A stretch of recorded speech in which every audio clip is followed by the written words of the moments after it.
Amigas e amigos, a tentativa de lançar já a pré-candidatura do ex-presidente Luiz Inácio Lula da Silva é um movimento político muito importante, interessante, que a gente deve acompanhar com muita atenção. Agora, ela só faz sentido se for para romper esse isolamento da esquerda que a direita tenta impor.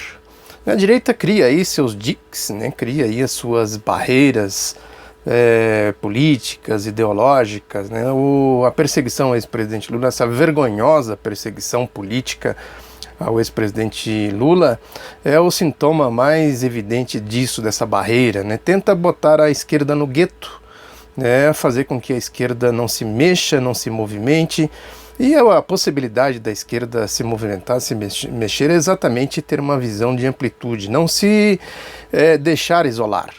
Não cair no conto da sereia, nesse esquerdismo infantil, nessa ideia de que nós somos nós, o resto é o resto.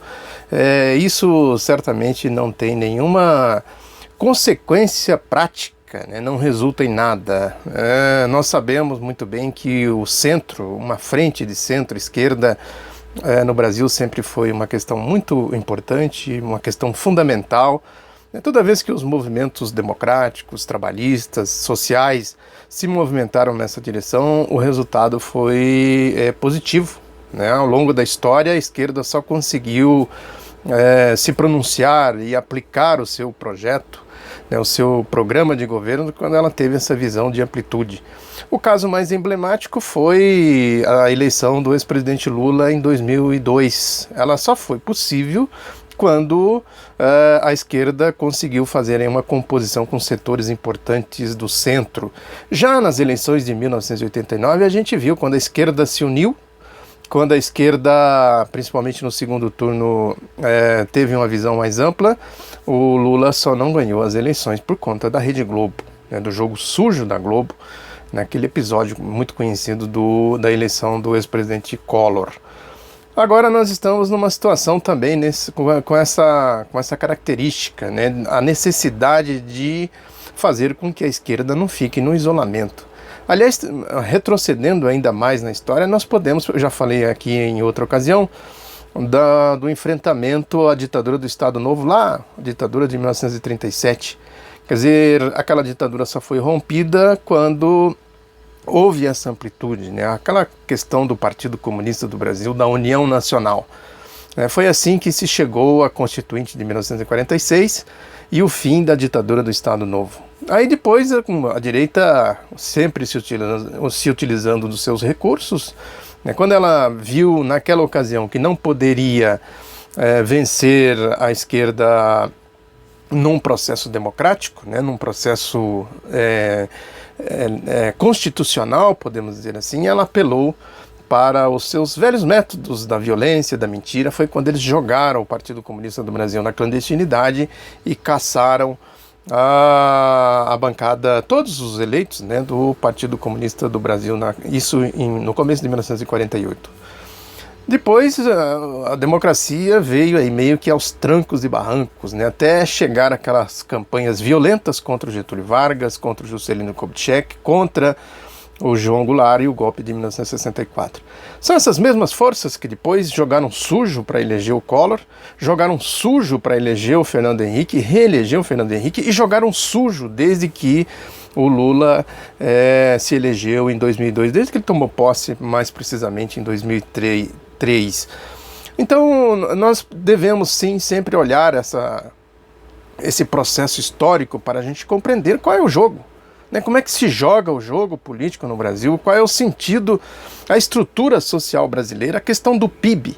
Por trás de tudo isso está a questão do PIB, quem produz o PIB, como que o PIB é distribuído, quem tem acesso a fatias do PIB, como que, enfim, se faz a política no sentido de ter acesso ao PIB. O resultado da produção de riquezas aí do país, essa questão fundamental que é a questão econômica, a política, dizia o Lenin, a expressão concentrada da economia. É preciso ter isso em conta ao fazer esses movimentos políticos para não cair no isolamento. Uma candidatura do Lula agora serviria para quê? ela só faz sentido se for para fazer essa amplitude, né? Buscar esta frente de resistência, nesta frente de defesa da democracia, esta frente de defesa dos direitos do povo, dos trabalhadores e dos fundamentos da nação, enfim, essa questão que é a plataforma básica histórica da esquerda.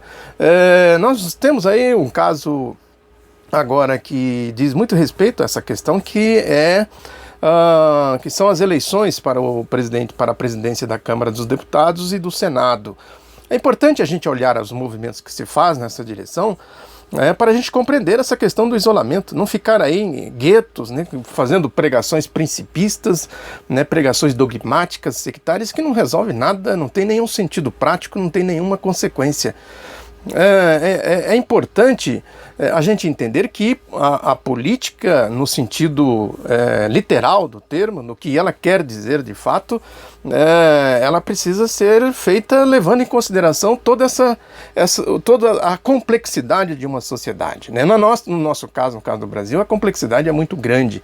É preciso ver as coisas assim, sair desse isolamento, fazer a política no sentido de estar vendo as consequências, os resultados, para onde nós vamos, né? Essa é a grande interrogação, essa é a grande questão que se coloca para a gente responder, né? Portanto, é preciso que essa frente, inclusive, sirva para defender o ex-presidente Lula dos ataques aí da direita, da mídia, da Operação Lava Jato, que aliás sofreu aí mais uma derrota vergonhosa com essa carta dos 12 deputados democratas dos Estados Unidos entregue ao embaixador brasileiro, né, aí denunciando aí as patifarias do Moro, né, essa picaretagem da Operação Lava Jato, essa turma aí de baixo nível, baixo calão, né? Mas enfim, é preciso que a gente veja a constituição de uma frente de defesa da democracia também nesse âmbito da defesa do ex-presidente Lula, porque não se trata só de defender o presidente Lula, trata-se de defender um projeto, defender a esquerda, defender a democracia, defender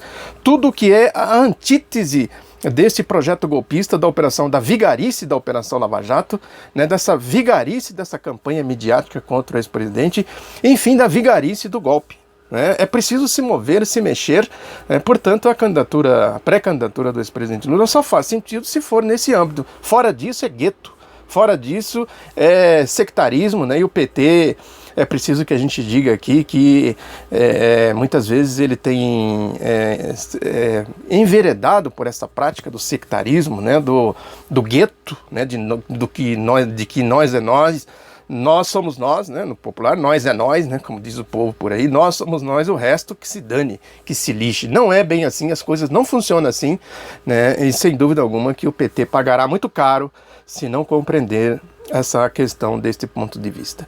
Muito obrigado pela atenção, um abraço, curta, espalhe o outro lado da notícia, comente e até a próxima.